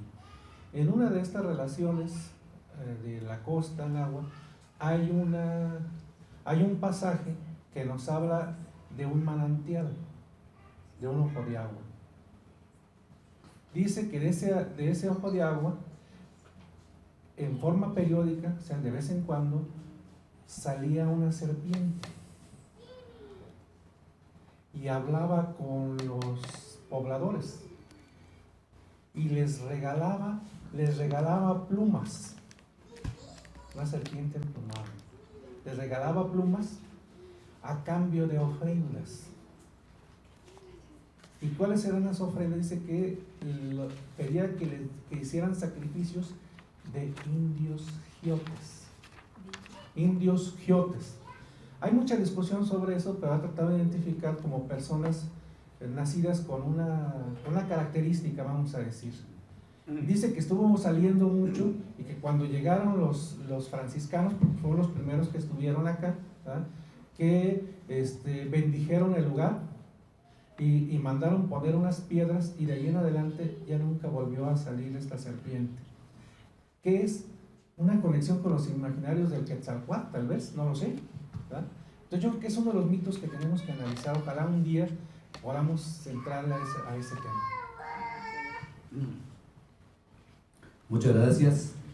Bueno, pues con esto cerramos prácticamente nuestra primera actividad. Quiero decirles que hemos empezado con el pie derecho, los dos pies. Ha sido muy interesante lo que aquí se ha vertido, y pues quedan muchos asuntos que seguir tratando. Quizás de aquí, de esta primera plática, pudiéramos sacar nuevos temas. Quizás tampoco el tiempo nos alcance, pero ya tenemos provisto por ejemplo, para la siguiente actividad, que será en Santa Fe de la Laguna. Dice, invitan al conversatorio Nuevo Orden Político Novohispano y las formas de apropiación y resistencia en el caso michoacano, en el marco del seminario La caída del Gran Tenochtitlan y el impacto en la sociedad mexicana del siglo XXI, imposiciones, resistencias, negociaciones. Para el evento de Santa Fe tendremos como invitados al doctor Carlos Arrejón Peredo, tendremos también al doctor Rodrigo Martínez Barax, tendremos un servidor y el doctor Juan Carlos Cortés, quien estaremos participando en ese conversatorio. A ver, yo quiero hacer una propuesta. Que hagamos una reunión en alguno de los pueblos nahuas. También hay que llevar el seminario allá. Ojalá fuera en Pómar o en Ostula, ¿verdad?, para, digamos, llevar y que ellos compartir su misma memoria y sus mismas voces en este seminario. A mí me impresionó mucho cuando en una ocasión me invitaron a un seminario en 2012 en Mahuata, y les llevé mi texto escrito, y se acercó uno de los habitantes de Pómar y me dijo: maestro, ya leí su cosa esta que nos dieron, no cualquiera me va a hacer pendejo de aquí en adelante, porque lo que nos dice aquí es lo que necesitamos saber para defendernos nosotros. Pues yo creo que llevar esta extensión, ojalá un día se pueda, hagamos el esfuerzo, ¿verdad?, y que ojalá uno de estos seminarios pues lo hagamos allá. Va a ser difícil a lo mejor que se pueda transmitir por las condiciones que hay, pero se puede grabar. Y una experiencia también muy interesante que tuvimos fue en Huizontla, ¿verdad? En donde se juntó la gente, unos sentados en el suelo, otros sentados en las piedras, en unas banquitas, y bueno, ahí se hizo un seminario de esas experiencias, digamos, más importantes que yo les pueda compartir. Ojalá un día lo hagamos. Muchas gracias, seguramente sí lo vamos a tomar en cuenta. Están los técnicos del Colegio Michoacán, a quienes agradecemos mucho por la participación. Seguramente están también dispuestos a ir a la costa michoacana. Pues antes de terminar, yo quisiera, bueno, nuevamente agradecer a todos ustedes por haber asistido, a los coordinadores, a los pampirichas, a Gerardo, que no está aquí presente también. Y bueno, pues antes de cerrar, quisiera yo entregar unas constancias para los compañeros que han invertido. Adelante, Carmen. Antes de las constancias. Sí. Nada más, retomando las palabras del doctor Gerardo Sánchez, en efecto, nos faltó un poco en la presentación señalar que, bueno, ya señalamos que se van a hacer una serie de eventos de aquí a agosto de 2021, más o menos como 10 estamos pensando, y la idea es justo eso, hacerlo en distintas comunidades. Vamos a tener el problema de la transmisión, la cuestión técnica, pero yo creo que podríamos pues buscar soluciones, pero si no queremos sacrificar que por la cuestión técnica no hagamos esos eventos de manera itinerante en distintas comunidades.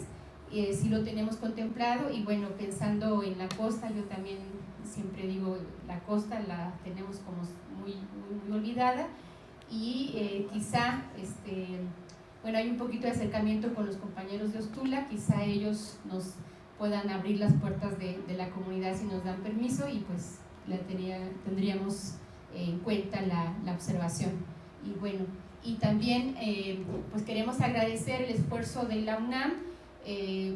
Nos comentan por celular que hubo dificultades para que la transmisión fuera fluida, ¿no? Que se cortaba, etcétera, etcétera. Sin embargo, buscaron, no sé si nos vieron por Face, creo que fluyó mejor la comunicación por Face, y también agradecemos mucho su invitación y pues el esfuerzo de estar presentes de manera virtual con nosotros. Entonces, nada más para cerrar. Gracias. Gracias, Carmen. Efectivamente, el seminario es para que los no escuchados de las comunidades originarias tengan este espacio para que puedan vertir sus problemáticas diferentes, ¿no?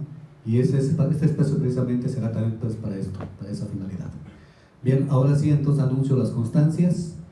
La Universidad Michoacana en San Nicolás de Hidalgo, el Centro Nicolás de Estudio de los Pueblos Originarios del Instituto de Investigaciones Históricas, el Colegio de Michoacán hace el grupo Juaninskuriaren, Seminario de Cultura Purépecha, Universidad Nacional Autónoma de México, ENES Morelia, Grupo Tlen Islop Nahuaya, Pamperi, otorgan la presente constancia al doctor J. Benedict Warren por su participación en el conversatorio Organización Social, Política Religiosa de los Pueblos de Michoacán en la época prehispánica y colonial temprana, en el marco del Seminario de la Caída del Gran Tenochtitlan y el impacto en la sociedad mexicana del siglo XXI.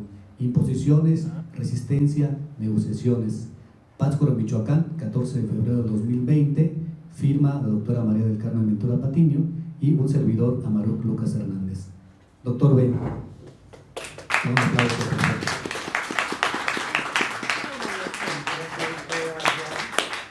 Tengo que agradecer a mi esposa por su ayuda en preparar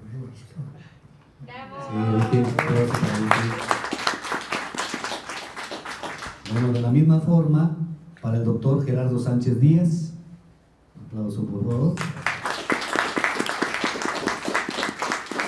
También de la misma forma para el doctor Carlos Paredes Martínez.